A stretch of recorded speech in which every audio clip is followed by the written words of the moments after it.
Right, we have a great guest on the air. She's a wonderful guest by K.A. Wolberg.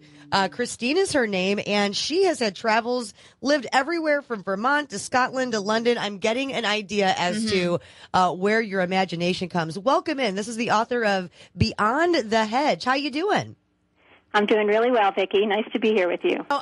Originally, when we were talking, you were telling me that this is truly your first fiction.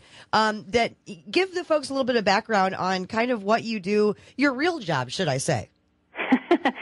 Well, my profession is teaching. I teach college, and now I'm getting a go at teaching high school. So I'm getting to know the age group that my book is targeted at. How, did you get a lot of your research right there in the classroom then? Yeah.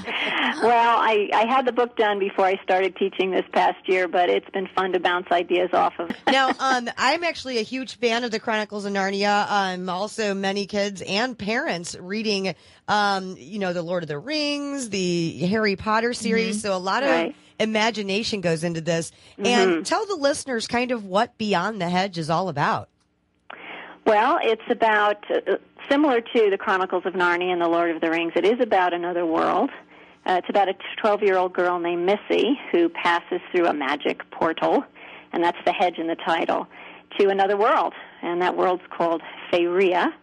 And when she gets there, she finds that there's a battle going on for control of this beautiful and strange place where animals talk and there are all kinds of mythological creatures, and that she can actually make a difference in the final outcome of the battle if she's brave and true enough.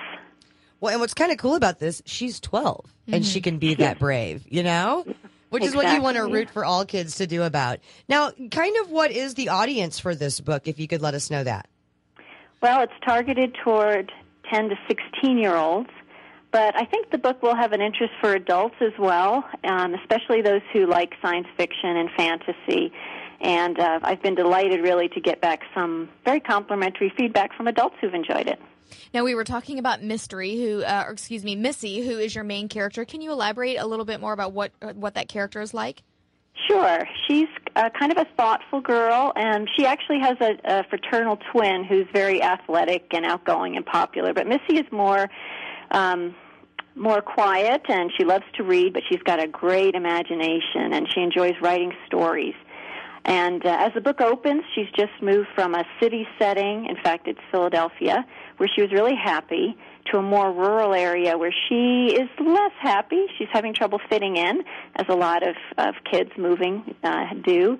And unfortunately, she finds herself to be the target and the torment of one really popular but very nasty girl named Audrey. Well, and everybody kind of goes through that, especially 12. It seems like peer pressure really gets there. And we talk about bullying all the time in that age range. So what's kind of fun about this book is she loves to read. And I think that that's one thing that I pulled out of this book as well. And that's kind of where her imagination starts. And that's where, I guess, her fantasy starts. But really, all the things that she learned in those books really kind of helps her out in this make-believe land, Faeria.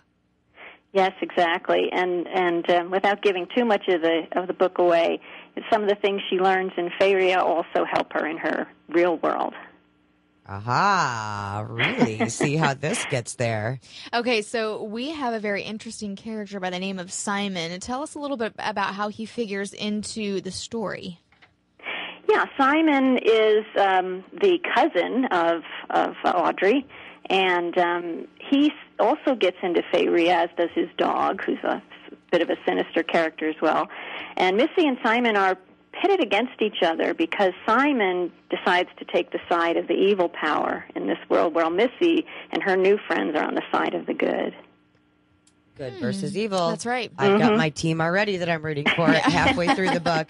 Well, I had mentioned that you lived in London and many other Scotland. When you're reading this book, I think that's where my imagination is, or maybe how some of these castle-like or garden-like places are. Is that kind of where the scenery is set? Is that where you kind of got the visualization for that? Yeah, absolutely. Lots of the names of places and themes are inspired by our 10 years living overseas. There There are a number of mythological creatures which come from Finnish legend. For example, you might have met a Tontu already in your book, and those are Finnish gnome-like creatures, and their names like Karhu and Otso, those are Finnish. And in fact, the Ascar tree, which plays a major role in the story, is part of Scandinavian legend. And that some other influences come from the UK. For example, my husband and myself and the kids did some rock climbing around in the Yorkshire moors, and there's a rock formation there called the Cow and the Calf, and that makes an appearance in the story as well. So all kinds of little details come in from our time there. I do have to tell you, is part of your dream on this book, first of all, being published, Tate Publishing really knew what they were doing when they grabbed this book. Chronicles of Narnia and Harry Potter, if I'm not mistaken, have went to film here. Is this something that you can see this book going to? Oh, that would be a great dream come true.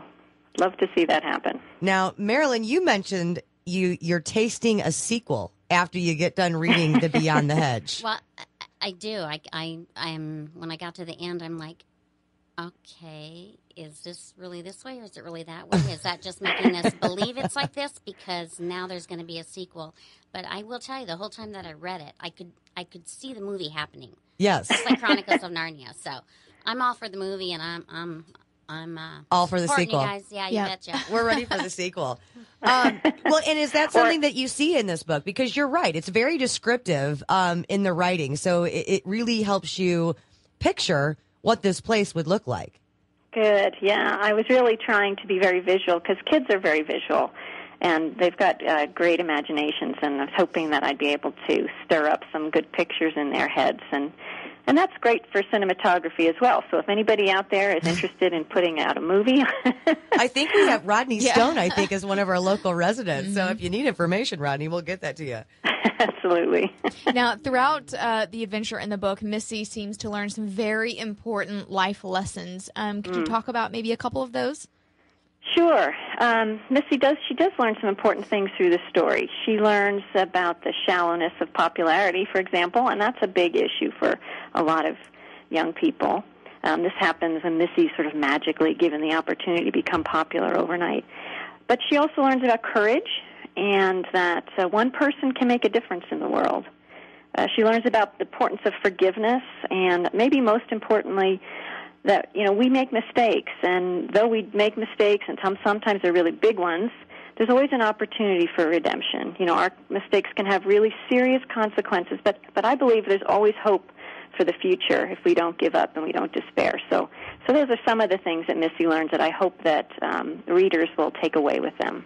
Well, in the original target audience that we talked about, the 10 to 16-year-olds, wow, if we could get each one of those lessons learned by that age group, the world would be a much better place, that's for sure. Now, we had mentioned Tate Publishing picked up this book for you, Beyond the Hedge, by K.A. Wolberg. Where can folks find this book at? Well, they can get it on Amazon or Borders or any major book retailers.